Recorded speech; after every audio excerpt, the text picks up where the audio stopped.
जय गुरुदेव, जय माता जी, जय गायत्री माता।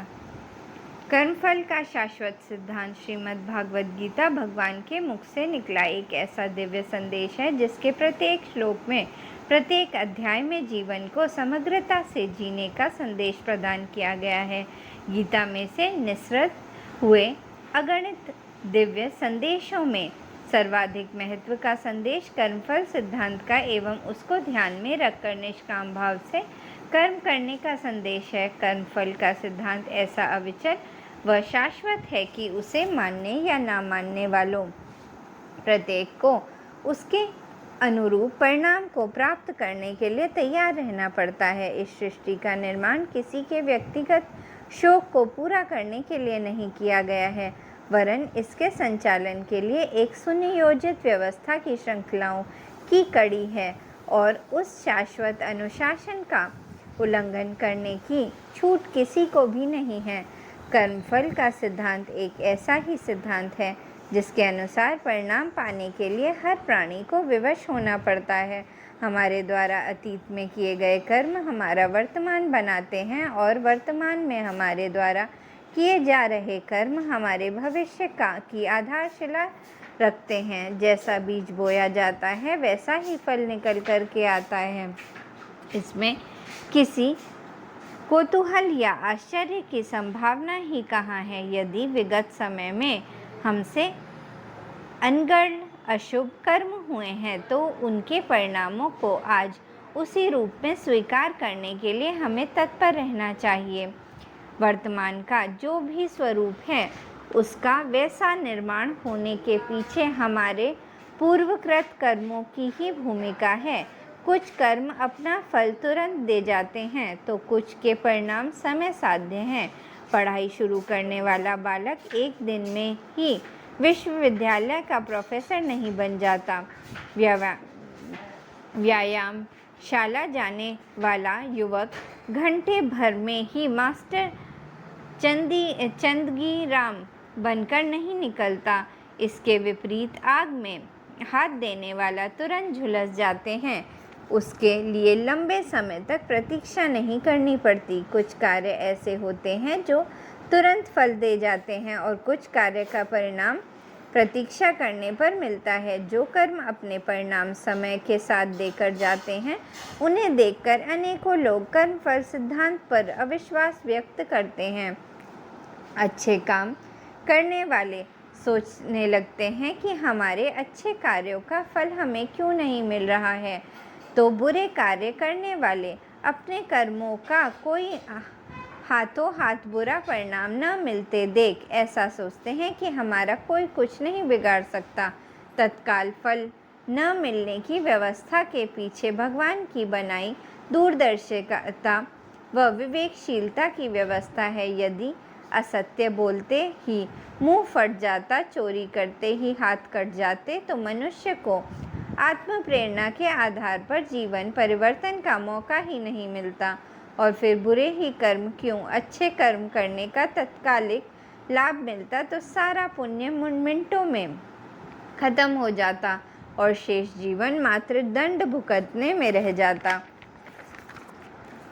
मनुष्य की दूरदर्शिता विकसित करने एवं सही गलत की सोच रखने के पीछे परमात्मा का आशय इतना ही था कि मनुष्य यह देख सुन सोच समझकर जीवन को समझदारी के साथ जिए, अनैतिक क्रियाकलापों से बचे, दुष्प्रवृत्तियों से जूझने का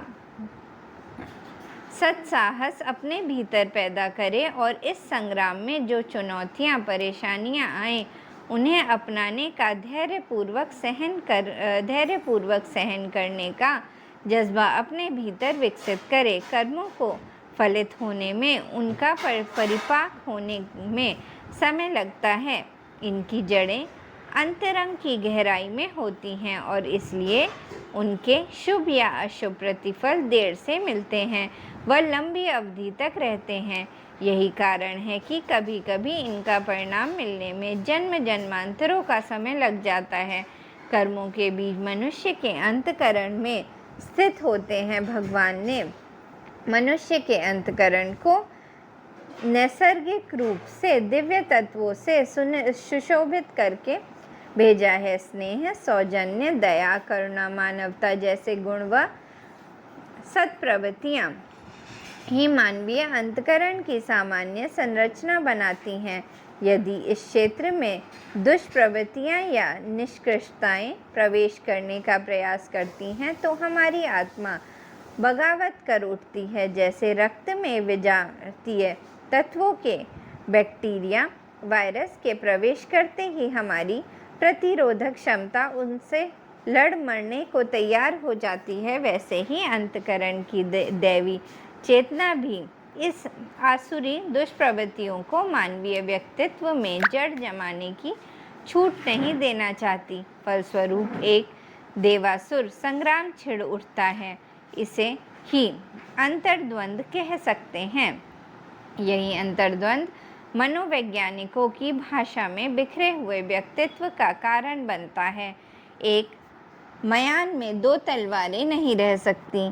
आग और पानी साथ साथ नहीं रह सकते। भला व बुरा भी एक साथ नहीं रह सकते। आत्मा दुष्प्रवृत्तियों को एक क्षण के लिए भी स्वीकार नहीं करती है, इसलिए गलत करते समय ग्लानि होती है, आंखें नीची होती हैं, दिल धड़कता है और हाथ पैर कांपते हैं।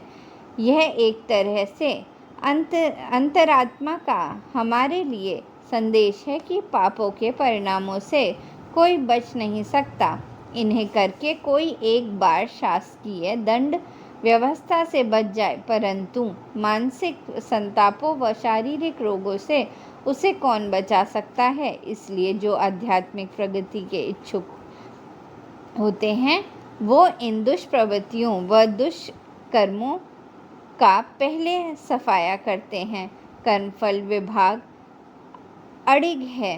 जब तक अंतकरण में कुकर्म की छाया तब तक हमें दिव्य सत्ता का सूर्य दिखाई नहीं पड़ता। सबसे पहले उन कुकर्मों की कालिमा से बाहर निकलने की आवश्यकता होती है। इसलिए आज की हमारी दुखद परिस्थितियों का मूल्यांकन हमारी अतीत की भूलों पर दृष्टिपात के साथ किया जाना चाहिए, ताकि उन्हें धैर्यपूर्वक सहन करने की, स्वीकार करने की क्षमता हमारे भीतर विकसित हो सके। इसी प्रकार अच्छा घटित होने पर चने के झाड़ पर चढ़ जाने के बजाय पूर्वकृत शुभ कर्मों को धन्यवाद देते हुए जीवन में सदा अच्छा करने की सोचना चाहिए। इसी मार्ग का पालन करने वाले जीवन के हर क्षेत्र में उन्नति व उत्कर्ष के प्राप्त कर्ता बनते हैं। यही गीता जयंती का संदेश है। जय गुरुदेव, जय माता जी, जय गायत्री माता।